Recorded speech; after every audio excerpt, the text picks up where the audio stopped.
Hey, Taylor, good to see you, my friend. Good morning. Here in just a minute, we're going to be talking about how to sell a house in a weekend. I think everyone should be interested in that.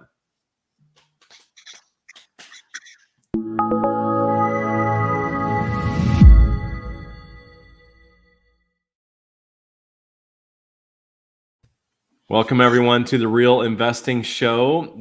I am co-host Stephen Earp with my co-host, the great Taylor Davis. We're both co-hosts, really. Yeah. Yeah. With your So co-host, Taylor Davis. yeah, my co-host, the great Taylor Davis. The So great. yeah, I'm up there with Alexander. you and Alexander, yeah, have in common the middle name and the last name. The Great, Taylor the Great, Alexander the Great. Same middle name as John the Baptist, you know. It's the middle word. The middle name's got to be the, and that's Yeah. yeah. So we're going to talk about today. We just recently sold a house in a weekend. Yep. Thanks to you and your team. Yep. And so we thought we would debrief a little bit on that and how to sell a house in the weekend. So we could maybe talk a little bit about what we did. So this was a property that we my team and I purchased back in June, and then now we're recording this in October. So this is we started working on it. I guess it was July before we started work, really took it over and started working on it. So July, August, September. So we worked on it 3.5 months, put it on the market, and we put it on the market, and you guys listed it, and it sold over the weekend. So first, maybe a little bit of what we did to get it ready to sell. Okay. And some things that we did. So we went in, it mainly needed cosmetic stuff. Carpet, we replaced the countertops, carpet. In one of the we replaced the tile in a couple of places. We made the fireplace. We did some Pinterest work on the fireplace, so it didn't look like it was from 1982. It doesn't cost a lot. You can get a lot of ideas from Pinterest, by the way. But we repainted all the cabinets, and we put new cabinet doors on them. So it looks new, but the bones were original. Trying to think of what else we did. That was mostly what it needed, was minor things like that. Then minor things, we replaced some light fixtures, doorknobs, plugs and outlets, just things that are mainly cosmetic, and it really was kind of sparkling. And then we went in. My daughter went in and did like a cross between staging and light staging or soft staging. Set up a bed in one bedroom. It wasn't a real bed, by the way. You can make a bed, what looks like a bed, out of cardboard boxes. Yep. We set up an office in one room. We had the cookbook in the kitchen with some dishes out. The cabinet, the closets had some shelving and things like that. So the house was staged, and then we staged the outside as well, doing landscaping. With landscaping staging, we like to use those big pots, because you can take those big pots with really nice blooming plants, and you can see it from the street, adds to the curb appeal significantly. Landscaping is a huge return on your investment. We found most homes don't invest any money in landscaping when it comes to rehabbing and flipping. So for $500 or $1,000 or $1,500, you can make a house like really pop if you invest some in landscaping. But an additional hack to landscaping is by setting up using those huge landscaping pots. You can buy them at Lowe's or Home Depot, and buy the plants that are already, large and blooming in that moment. And so that you set them out and they look good. And then we set up a temporary watering system. It costs less than $100. And so it can water the pots and the flowers, things like that. So we set it up like that. We got a hold of your team, and we said, hey, can you guys help us sell this house? So can you talk to us about how you went about pricing the house? What was your process? Like, I know you did like photography and stuff. So let's talk about, what did you guys do to take this house? Because we literally listed it with you like on a Monday or Tuesday. And then like there were multiple offers by the end of the weekend. It was like done less than a week. So it was 1 week. You called me on I think it was a Monday, and said, hey, this house is ready. We want to list it. Do your thing. So then we start getting things prepared, and I go out, look at the property. get an idea. By the way, I want to take a quick note and say you're kind of the exception to the rule because you've got a lot of experience with this. I'm going to highly suggest to people, investors, utilize your team. Remember, you're building a team around you, and that could be your contractor, that could be a property manager. When you get to that point, that could be your real estate agent, that could be your deal finder, which could be a real estate agent or a wholesaler. Your job is to put a team around you that helps you achieve what you're wanting to achieve. If you've got a great real estate agent, bring them in earlier on in the process. Now, you brought me in after it was all done. I actually really like when a client brings me in when they're in the decision-making process of what they're doing to their house, because I'm very familiar, and a good agent is very familiar with what's going on in the market and what buyers expect. So where a lot of investors, they may be looking at it through a national perspective rather than a local perspective. So I may know that, hey, it's not that big of a deal if we don't do X, Y, and Z, yet we really need to do these things to get the highest return on investment. And so my favorite time to come into a project is actually when they're wanting to get ready to go on the market. I will walk through and do a free consultation of like, here's what I would do and here's what I don't do. Because I've had people spend way too much money on things like windows or a new AC unit when the old one's still working. I mean, things like that they think is going to bring value because they may perceive it as value, or they may have read an article that said that would provide value. But honestly, at the end of the day, that isn't what's going to bring the most value back. Where you nailed it. Curb appeal is going to be a big thing. Paint is relatively cheap and is going to be a big thing. Doing some minor updates to the kitchen, staging, preparing for it. Then I come back through in most cases after. So we have that initial consultation. I give them their work. Here are the things that I would do. Here are the things I wouldn't do. Hand that to them. Then they do that. They call me back out. I walk through the property again. Usually I call it the last 2%. Usually there's a handful of things. Even in this case, like I took a couple of pictures and was like, because here's the deal. When you're in the project day after day after day, you start to become blind to what is and isn't there. And so getting a fresh pair of eyes that are going to look at it like a buyer would and come through and go, hey, I would touch this up. I would touch this up, and then we're good. Yeah. So I kind of have the last kind of couple of things that they need to do. And then I go through and if it's their primary residence, I'm going to coach them on staging using what they already have, maybe adding or taking away some things. In your case, you had it already staged. If it's a vacant house, I highly encourage at least soft staging. And you kind of went a hybrid where you had some furniture there, or in the bedroom, what looked like furniture. And we've used air mattresses before. They make those air mattresses that are like, I don't know, 18, 20 inches tall. And we've made beds before to stage a bedroom that way using air mattresses. But so you stage the house. Soft staging really is the decorative items like on a bookshelf or in the bathroom, on the mantle, in the kitchen, some of those things that you were talking about. I highly encourage getting that ready. So then once we're ready, we have our process and we have our system. So we pay a professional photographer. So go ahead. You don't mind. Let me just interject here. So something that for our listeners or viewers, wherever you're watching from, it's really important. If you want to invest in real estate, it's really important to work with a realtor or a real estate agent that knows investing. Every real estate agent says they know investing. But my preference is to have agents that know investing because they actually invest. There's a big difference.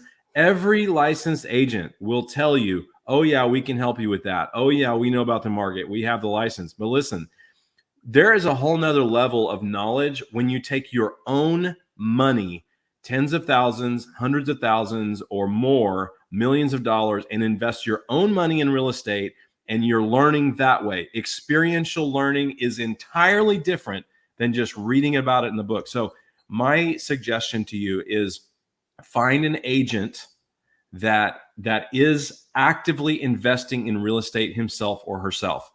And so because you're not going to have all this. Honestly, if they're not actively investing themselves in your local market, then whatever they tell you about your house is just an opinion. Yeah. It's not actual experiential knowledge. So anyway, I would say that, one of the best things that I've done for my clients, and it came from a selfish move, is having invested a lot myself, because I know where the contractors are. I know where I've overspent and where I've underspent, yeah. and where that came back to bite me later. And so I've gone through that. And so, and built a team around that. And so our team has these standards. So even, when you hire a team, if they have those standards in place, you get that benefit. So, okay. So talk to us about, you've got the house ready, you got it staged, it's ready to go. Now talk to us about the listing part. So as an agent, now I know a lot of our viewers are not agents, but like as an agent, like give us some tips. What did you do to get this house like ready to sell it and list it and get it sold in like 4 days or whatever it was, 3 days? So we listed, I think we ended up listing on a Friday, actually. And then we had, I think our first offer Saturday and our Sunday. And we had 2 offers by Sunday. And then we ended up getting a third by Monday, when we called for highest and best. And we'll kind of go through that process. So step 1, you got to market it. And you have to understand the psychology of a buyer. So in today's world, like, you have to have professional photos. I literally, like, oh my gosh, I'm in a group text with some friends that are real estate agents here in the area. And they sent, I got a picture yesterday, dude, this brand new listing that came on the market yesterday is a picture from inside the car. And about 30% of the picture is the dashboard of the car. Like, they didn't even roll the window down and stick it out of the window. Yeah. And that's the primary photo, right? So like, what am I buying? Anyway, it drives me nuts. So pay, a professional photographer. Professional photographs will help the house sell faster and net you more money in the end. And it's very important, if you're paying a professional, that they understand what they're doing, what you're paying them for. And it's not for, people that have 50 years of experience. That's great. That's not all that you're paying for. You're paying for best practices, and they need to be doing best practices. So they need to be coaching you on staging, and they need to pay a professional photographer. Those are the 2 things that will make a difference. Another option that you can do, if you don't want to pay for staging, you can pay for virtual staging, because in today's world, 98% of people start shopping online, right? Now, I tell my clients this all the time.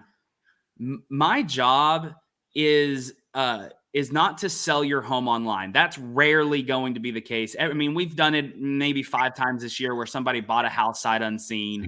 But it's definitely the exception to the rule. Mm-hmm. But people will absolutely eliminate your home from the couch, right? So my job as the listing agent is to do everything I can to prevent them from eliminating your listing from the couch, or they're from their phone, because that's where they're deciding what to look at. So first thing I want to do is make sure that I'm positioned market-wise with best practices. So photos and staging. Then we take that, and this is the other part. You've got to understand your market, and you've got to price it correctly. This is the most critical piece, in my opinion, to netting the most money. And it seems counterintuitive, because a lot of people think that the way to make the most money is to price it higher, and now you've got some negotiating room, and you do that. That's a setup for failure in my 15 years of experience. And when I price my own properties, I push for what I think the actual top of the market for that property is, but I do not go beyond that. One of the things that you also need to understand is how buyers are looking. So buyers are mostly looking online. And in most cases, they're either going to be typing in a price range, and we all go to, like, have you ever gone to $203,000 as a price range? No, I have not. No, you go to 200, right? Right. So we always have these stop points, and they're always round numbers. And in a lot of websites, there are drop down boxes. So it's like, I'm going to select between 150 and 200, right? So if the comps tell me that your house is worth $203,000, where should I price it? 199. You should price it at 200 or 199, okay, right? Because you want to hit. I would rather go $2, $3, $4, $5, maybe even $10,000. It depends on the market. In today's market, I probably wouldn't, but up to about $5,000 under what the comps tell me. Yeah. So that I get all of these buyers. Because what's going to happen is if I go to 205, let's say, I am going to be competing with houses that are from 200 to 250, maybe 200 to 225, depending on what they're looking at. But in most cases, $50,000 increments. If I'm at a 205 house and you're looking at houses that are 250, what does my house look like in compared to the other houses you're looking at? Yeah, I'm the crappiest house of what you're looking at. Yeah. Now, if I'm at 150 to 200 and I'm really a 205 house, but I'm at 200, where am I then? You're one of the nicest houses, right? And so when you compare that, you want to make sure that you're pricing it, understanding where those price breaks are, understanding what the comps say. And you have to understand where the market is. I remember in 2008, 2009, having conversations with sellers and saying, hey, there are comps over the last 6 months that have sold that tell me your house is worth $150,000. But the truth is, because of all of the homes that are on the market right now at $150,000, your house is only really worth $140,000. Even though I could point back and say there are comps, that was because we were in a declining market, a depreciating market. In today's world, like your house, we're in an appreciating market. Even now, as interest rates have rose, the numbers still show that we're in an appreciating market, and you have to understand that.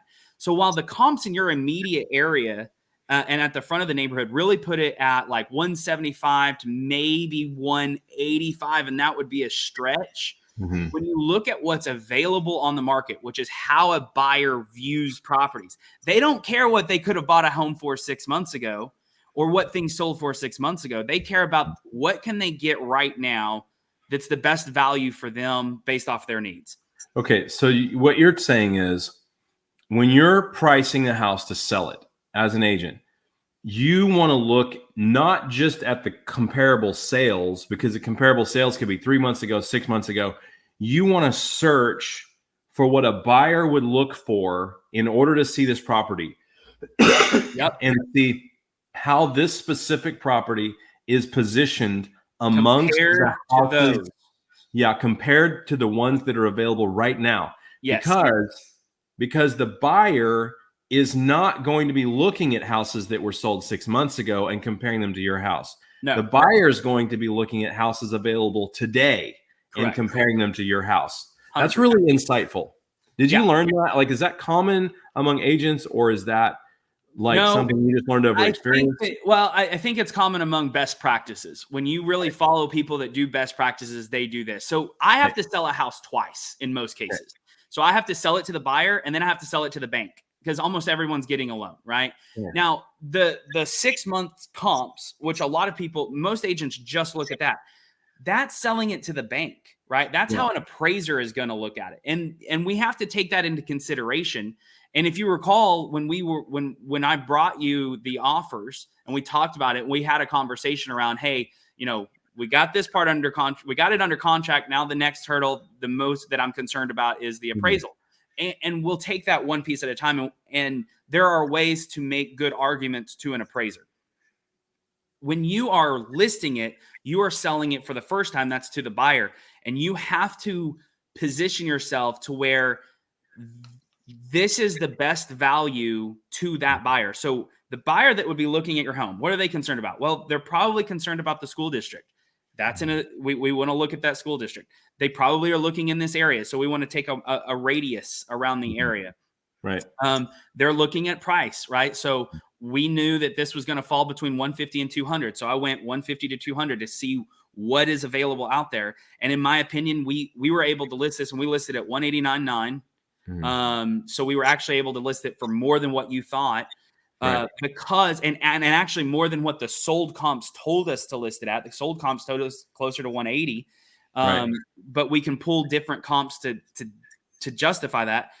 But the market right now, what a buyer's willing to pay for, it says 190 or potentially more. And so we put it in a position to where buyers would move on it, because that's the goal, is we've got to get buyers to move in a timely manner. And here's why.